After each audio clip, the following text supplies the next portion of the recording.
Salut la mode, c'est Raph. Salut la mode, c'est Jus, on espère que ça va bien. Mercredi, c'est série et on continue la série équilibrage. Pendant la première vidéo, on s'était demandé ce qu'était d'équilibrer une partie. Maintenant qu'on y a répondu, on va s'y atteler. Et la toute première étape pour équilibrer une partie... Bah on va voir ça ensemble.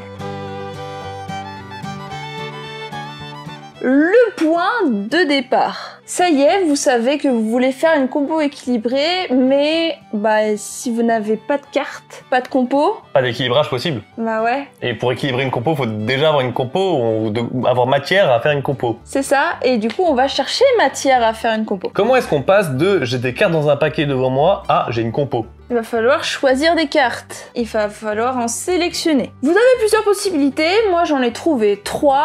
La première possibilité, c'est de partir d'un thème. Oh je veux faire le thème de l'amour. Alors, je vais prendre Cupidon. Je vais prendre, je sais pas, la sorcière avec ses potions. La dévouée servante. La dévouée servante.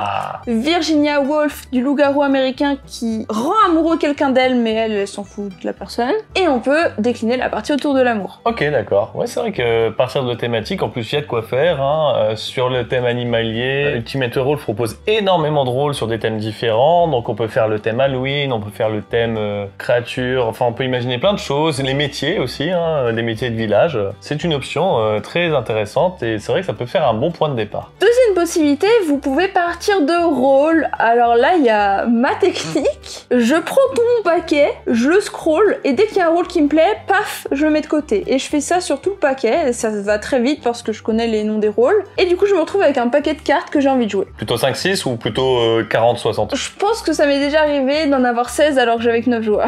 On se met pas de limite, on fait déjà le tri entre ce qu'on veut jouer et ce qu'on veut pas jouer, quoi. Je sais que j'aurais besoin de simples villageois, peut-être 5, mais comme je trie vite, parfois j'en mets 6 de côté. Okay. Parce que je sais que j'en aurais besoin, au moins j'aurais plus besoin de les rechercher, mais c'est vraiment histoire d'aller vite, je sélectionne pour avoir juste un petit champ de possibilités. Ouais, donc tu comprends quand même déjà les loups-garous et les villageois dans ce paquet-là aussi. Oui. Okay. Une autre possibilité, c'est de demander aux joueurs. Les joueurs, c'est eux qui jouent. Moi, en tant que MJ, je veux que mes joueurs s'amusent et peut-être qu'il y a des rôles qu'ils affectionnent, alors je peux leur demander 2-3 rôles qu'ils aimeraient voir dans la partie. Bien sûr, je peux mettre mon veto s'il y a des rôles que je ne cautionne pas. C'est impur comme rôle, la petite fille, c'est non.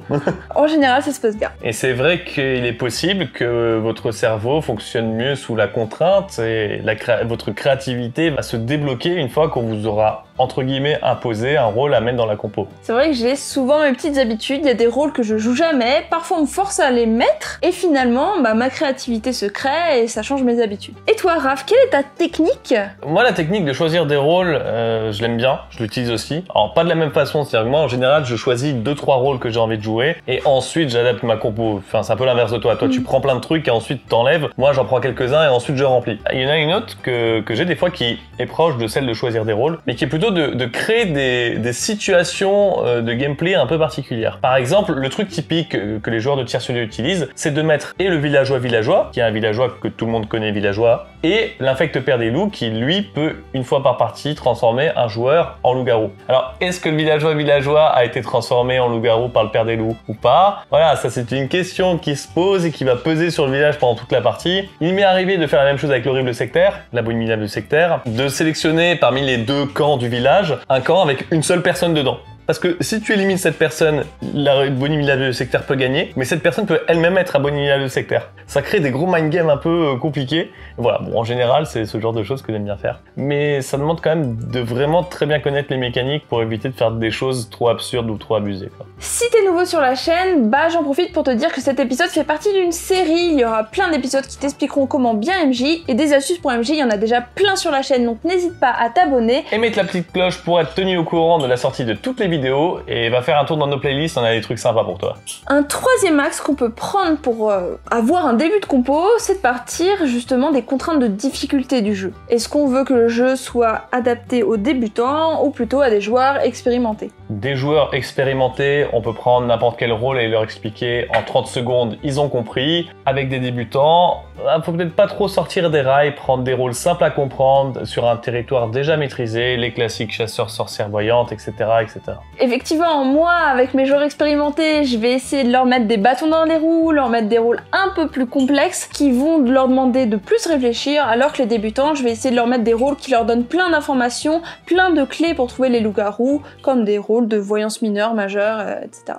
Voilà, on a atteint notre premier objectif qui est d'avoir une base intéressante pour notre compo. Donc maintenant, il va falloir la compléter, l'équilibrer. Dernier point de cette première étape, ça va être de virer le surplus. On va faire un écrémage. Donc par exemple, si tu as trop de rôles de voyance, faut les virer. Si tu as trop de rôles de protection, faut les virer. Parce qu'on peut pas tous les mettre dans la compo. Donc bien évidemment, on va un petit peu se limiter avant même de choisir qu'est-ce qu'on va mettre dedans ou pas. Si vous avez fait ma technique, vous avez pu sortir tous vos rôles préférés de voyance, des rôles solitaires, etc. Vous vous retrouvez avec 4 rôles de voyance. Bah là, évidemment, on pourra pas tous les jouer. Vous pouvez déjà en virer 2. L'idée, c'est que vous pouvez garder 2 rôles de chaque catégorie, 2 rôles de voyance, 2 rôles de protection, 2 rôles solo maximum, sauf si vous faites une partie à plus de 18 joueurs, mais a priori, on reste sur ces bases-là. Je ne dis pas qu'à la fin, il y aura forcément ces 2 rôles dans la partie, je dis juste que ça vous donnera une base pour la suite. Et la suite, on le verra dans le prochain épisode. On va rentrer du coup dans le vif du sujet, à savoir le nombre de loups-garous qu'il faudra dans notre composition. Aouh! Le moment qui m'intéresse parce qu'on parle de loups-garous. Et le village Chandor.